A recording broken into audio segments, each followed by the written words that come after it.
And now, with a preview of tonight's game and a look at what's happening at the ballpark, it's time for the Ameren, Illinois, and ActonEnergy.com pregame show. Let's go down to the field and check in with the voice of the Chiefs, Nathan Baliva. Thank you, Brett, and welcome out to Dozer Park as we get ready for a great contest tonight between the Chiefs and the Beloit Snappers. I'm joined our PeoriaMagazines.com interview. Richy Pedroza, our infielder, had 2 hits last night. Unfortunately, the Chiefs could not knock off Beloit, falling 3-0, but tried to get back into the win column today, and a couple of hits for you. And you jump up there to the 2 slot today in the order, and when you come in there, I guess you see yourself in the 2 slot. What's the first thing that goes through your mind?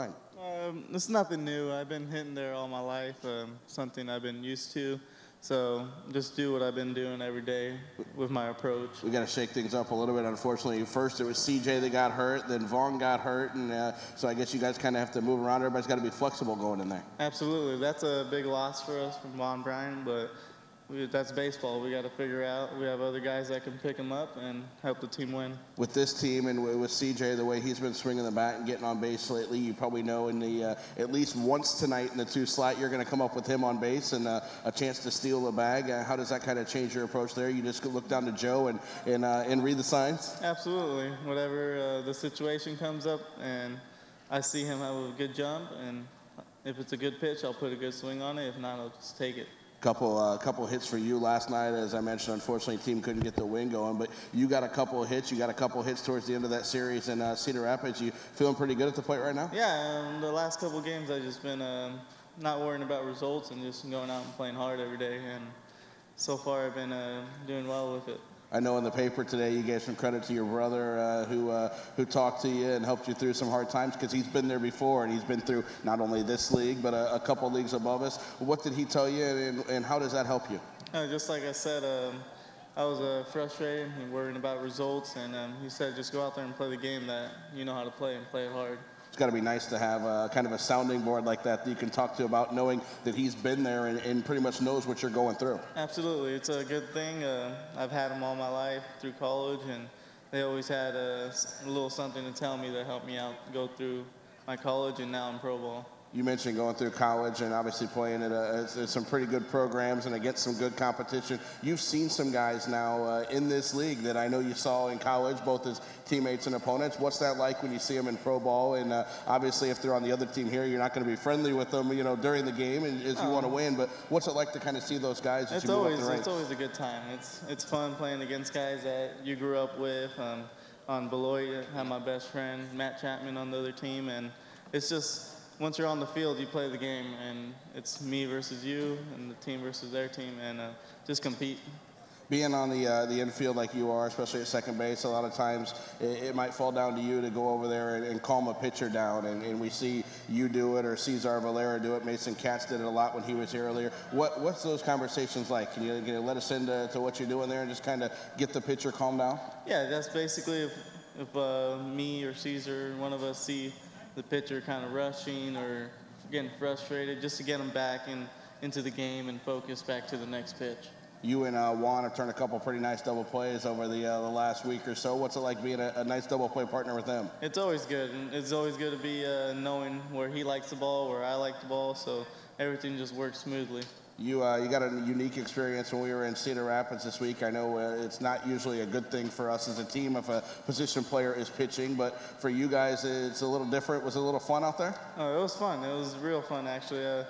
Coach just told me, Skip, to go out there and throw strikes, and I came out with 4 strikeouts, and it's pretty lucky, but I enjoyed it a lot. I know the joke the next day on the bus was that you were starting. That's what Simon told you when you walked by. You were getting the ball to start. No chance. My back was real sore.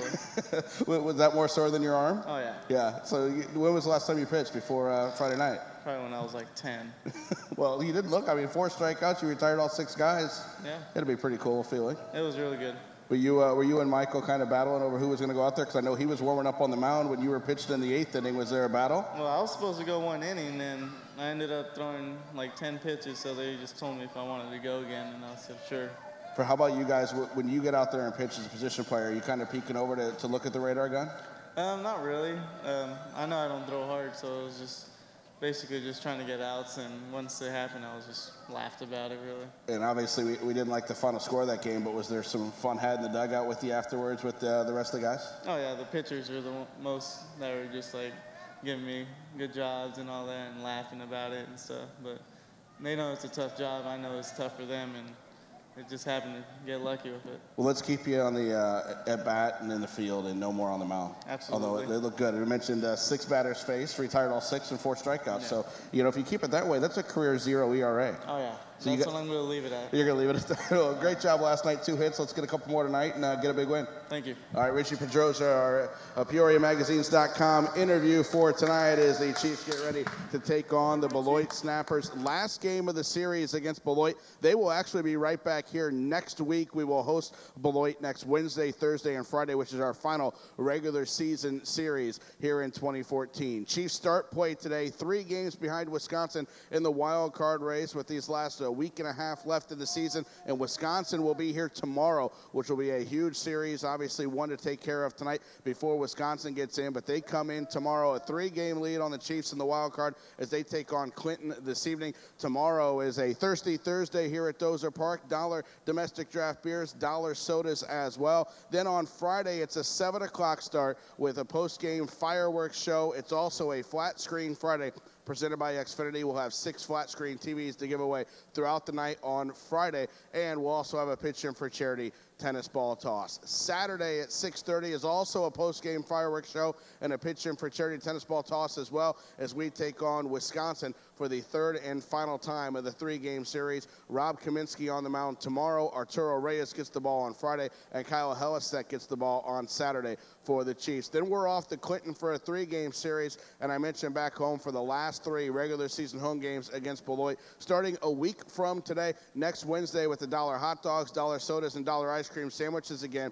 And the first 1,000 fans through the gate next Wednesday will get a Zach McAllister bobblehead courtesy of Busey Bank. That is next Wednesday for the Zach McAllister bobblehead. Next Thursday against Beloit, it'll be another Thirsty Thursday with the $1 draft beers and fountain sodas. And we finish things up on Friday the 29th. We will have on that Friday night a big fireworks show, fan appreciation night throughout the night, a whole bunch of goodies to give away. We got a bunch going on for that. Make sure you stay tuned to our Facebook page for some big announcements coming up for Fan Appreciation Day. Also, we'll have those on the website at PeoriaChiefs.com. Tonight, the Chiefs need a big win against this Beloit team, and we thank you for coming out, spending the night with us at Dozer Park. Sit back, relax, have some fun, and cheer the Chiefs on to a big win.